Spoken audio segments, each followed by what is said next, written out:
Sana all mahilig.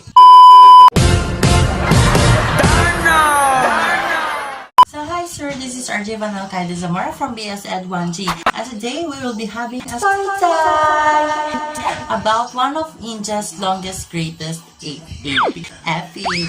Okay, the story goes like this. Long ago, the kingdom of there was a king named King 𝗵𝗲𝗾 who had 3 wives.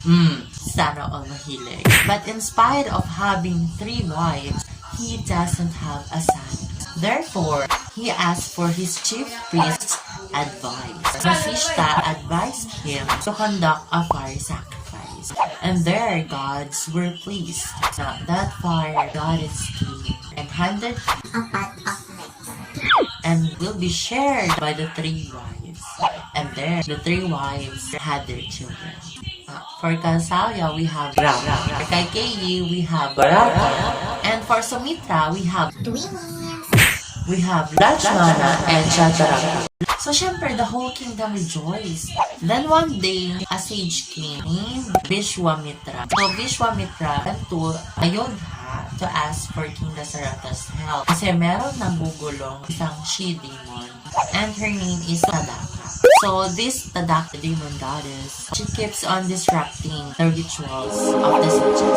And so, King 𝗵𝗃𝗃 sent Lakshmana and Rama. And then, Rama killed, syempre, Tadaka. After they killed Tadaka, they went to the neighboring city, which is named Mithila, which is ruled by the king Jana, which is Sita's foster father. So, at that time, it was time for Sita to get married. At that time, meron ginawang jury contest. Syempre, to cut the story short, Rama won that. And so, they got married. Wala nang kinakilala, wala nang MUMU. Direct to the point, kasal. On the other hand, dito na papasok ang ating university, which is named Manthara. Ito yung maid ni Kaikeyi. So, this Manthara is not satisfied by having Rama as the king. So, she poisoned Kaikeyi's. So at that time, Kaikeyi remembered King 𝗵𝗃𝗃 made an oath. This happened when King 𝗵𝗃𝗃 was still young, and in his expedition, he got wounded, and Kaikeyi helped him. So he oathed that he would grant 2 boons to Kaikeyi, and that wish is now being used by Kaikeyi to make Bharata the queen, to make Bharata the king instead of Rama. And so, with a heavy heart, King 𝗵𝗃𝗃 made the decision. He banished Rama from the kingdom to the forest for 14 years. Pero, we have this so-called brother, Lakshmana, who is very and deeply devoted to his brother, Rama. And so, he followed him. And syempre, hindi papatalo ang ating mother, Sita. She followed her husband. Nung umalis na si Rama, Bharata was not like his mother. Siya demonyo. He followed Rama and begged Rama to return. However, hindi siya pumayag na bumalik. And so with that, Bharata took Rama's sandals, put it on the throne, and waited for his brother to return. And there, after many years, they lived happily ever after. Not until we have this demon girl named Surpana, and she tried to seduce Rama. But of course, Rama rejected her. And so, sobrang galit niya, she tried to attack Sita. And that was the time na nandoon naman si Lakshmana. And Lakshmana wounded Surpana. And syempre, nabok out ang ating big girl. And then, nagsamog siya sa kuya niya, which is Ravana. And this Ravana guy, he planned for revenge. And so, he asked help from his uncle, who can turn and disguise himself into a golden deer to attract Sita. So at that time, gumana naman yung planning. Pero, ang nangyari, Sita asked Rama to catch that deer. And so, Rama did. The deer got shot with an arrow. And before his final breath, he copied Rama's voice to fool Lakshmana. Lakshmana left Sita all alone. But he made sure that he created a magical line surrounding Sita in order to protect her. But at that time, Ravana came in there as a sage. So nanghihingi siya ng alms. Pero sabi ni Sita, I can't cross this line. So, syempre, nagalitan ng ating enemy si Ravana, and that was a bad omen for the people of India. So, Sita forgot about a magical line and crossed it. So, by that time, ayun, kinidnap na siya ni Ravana. So, habang tumatakas si Ravana, dala-dala si Sita, the king of eagles, which is 𝗵𝗲𝗾, saw them and tried to help Sita.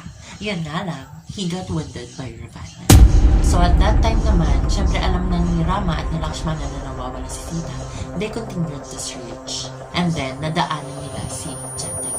Sinabi ni 𝗵𝗲𝗾 ng Ravana to Sita. And so, they continued to journey.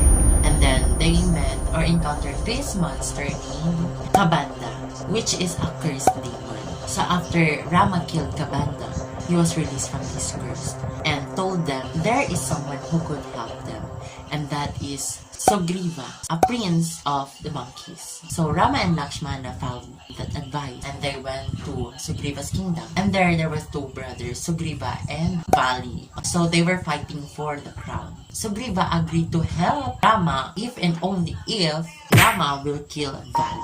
So syempre, si Rama, he killed 𝗵𝗵𝗃. And so, 𝗃𝗃𝗃 became the king and fulfilled his promise. So, he asked his chief Hanuman to find Sita. And then, Hanuman found Sita.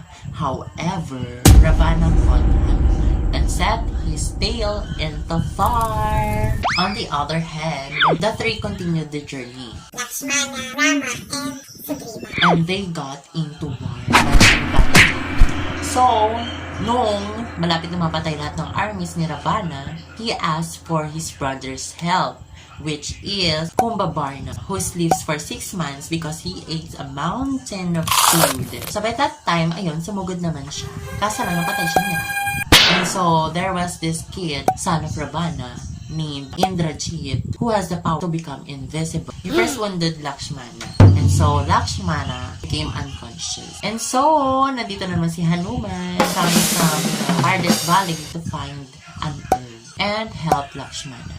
And so, Rama avenged his brother and killed Indrajit. Now, Ravana and Rama meet. And so, they fight for days. To cut the story short, syempre, namatay si Ravana. Then, the kingdom rejoiced. For that, naging hari na ulit si Rama. And so, that is the brief summary of the very long epic. So, sana naintindihan nyo. Bye!